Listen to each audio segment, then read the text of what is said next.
Untuk menjual produk itu sebenarnya dalam menentukan harga jual, teman-teman ada beberapa hal yang harus diperhatikan.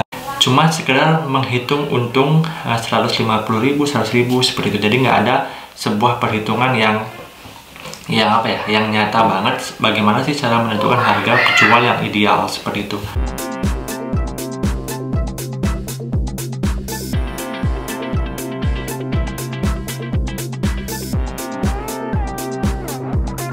Halo teman-teman, balik lagi di channel One ADK, channelnya para dropshipper dan pengangguran.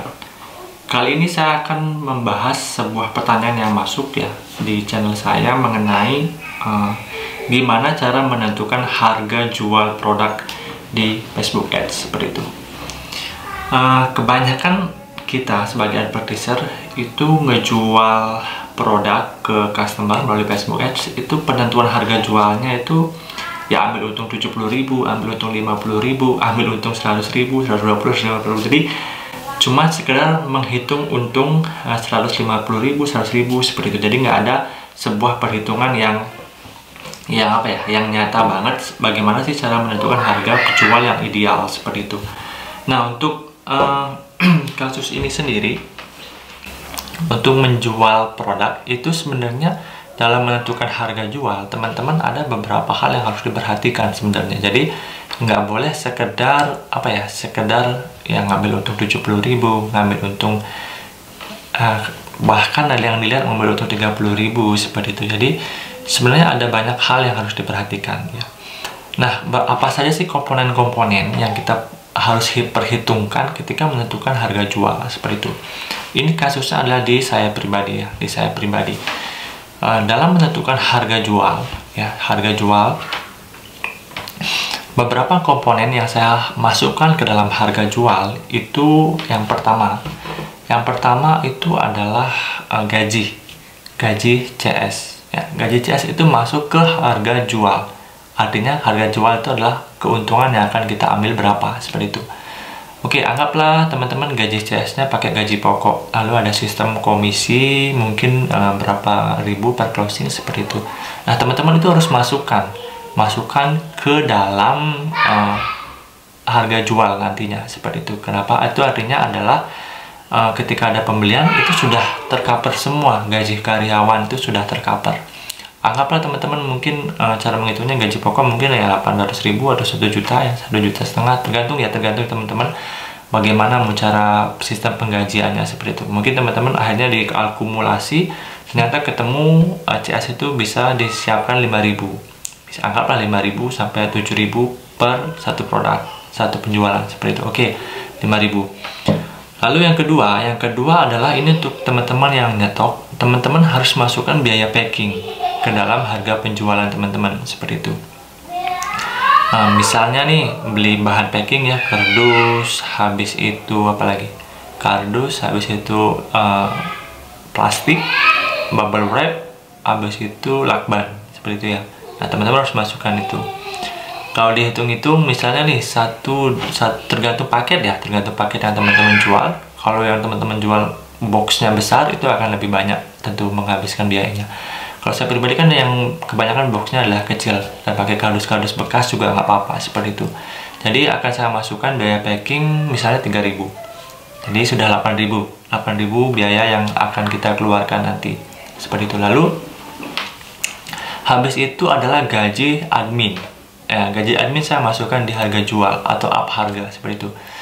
Jadi misalnya gaji adminnya berapa nih teman-teman, sesuai dengan teman-teman masing-masing. Kalau saya pribadi emang saya bayarnya per packing. Per packingnya itu bisa 3.000, bisa 5.000 tergantung barangnya seperti itu ya. Jadi masukkan lagi nih 3.000. Jadi udah berapa tadi? Udah 8.000, 5.000, 3.000 ya, sudah 11.000. Habis itu apalagi biaya sewa gudang misalnya, biaya anggaplah sewa gudangnya setahunnya berapa tuh? Setahunnya mungkin 12 juta ya, tergantung lokasi teman-teman masing-masing. Habis itu berapa per bulannya, habis itu per harinya harus disiapkan berapa. Oke, misalnya per bulannya 5 juta misalnya ya, 12 juta dibagi ini satu bulannya berarti 1 juta. 1 juta dibagi 30 ya, berapa kenanya itu? 30.000 ya, 30.000. Nah, teman-teman bisa ambil berapa persen, misalnya dari 10%-nya misalnya 3.000, teman-teman masukkan lagi untuk mencicil biaya sewa gudang seperti itu. Jadi totalnya sudah 14.000. Nah, 14.000 ini adalah biaya yang udah pasti akan teman-teman keluarkan. Kenapa? Karena mau nggak mau teman-teman harus membayar itu semua setiap bulan seperti itu ya. Setiap bulannya harus keluar. Nah, ini kalau teman-teman nggak hitung dalam biaya penjualan, teman-teman justru akan nggak dapat apa-apa ketika teman-teman jualan. Ternyata setelah dicek ya mungkin ordernya ratusan, ribuan misalnya seperti itu, ternyata dikurang, ternyata malah nggak dapat apa-apa. Jangan sampai seperti itu. Tadi kita udah dapat nih, anggaplah 15.000 itu untuk biaya packing, admin, gaji karyawan, dan juga sewa gudang. Itu udah 15.000. Lalu ini yang terakhir adalah biaya iklan. Apakah ini akan teman-teman masukkan juga ke harga jual atau enggak? Nah, itu disesuaikan dengan produk yang kita jual. Oke, contoh teman-teman ingin benar-benar dapat real profitnya itu adalah 100.000.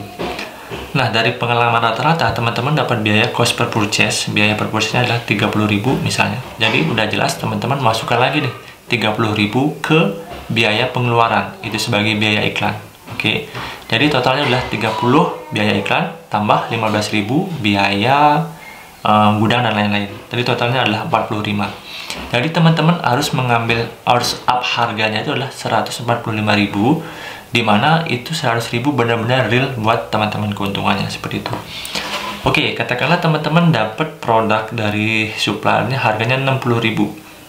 Nah, harga jual teman-teman adalah 60.000 ditambah 145.000. Jadi berapa itu? 205.000 ya, 205.000 seperti itu. Nah, seperti itulah cara menghitung berapa persentase, berapa sih harus saya up harganya seperti itu, teman-teman. Jangan sampai teman-teman cuma sekedar up 50.000, up 75.000, up 100.000. Ternyata dihitung-hitung sampai akhir bulan ternyata dapatnya cuman ya roasnya cuman setengah kali dari iklan. Misalnya spend 50 juta dapatnya 75 juta, jadi profitnya cuma 25 juta seperti itu ya. Nah, ini yang jangan sampai seperti itu, teman-teman. Jadi dalam up harga itu jangan cuma sekedar patokan ya 100.000, 125.000 seperti itu. Jadi teman-teman hitungkan lagi berapa hal-hal yang harus teman-teman keluarkan seperti itu. Jadi nggak boleh sembarangan ya. Ya, dan kenyataannya di lapangan sekarang kan banyak banget seperti itu. Teman-teman mungkin lihat iklan di Facebook ya, harga jualnya mereka 90.000, ternyata cek di marketplace ya harga dasarnya 60.000, ngambil untungnya cuma 30.000 aja seperti itu ya. Ya terserah sih ya, gaya main orang kan beda-beda. Cuman kalau saya pribadi, saya akan hitungkan dulu semuanya, habis itu baru dimasukkan ke total harga seperti itu. Nah, makanya saya nggak jualan produknya tuh yang artinya yang terlalu umum. Kenapa? Karena harganya sudah hancur-hancuran. Mungkin untuk up harga seperti itu kita akan susah seperti itu.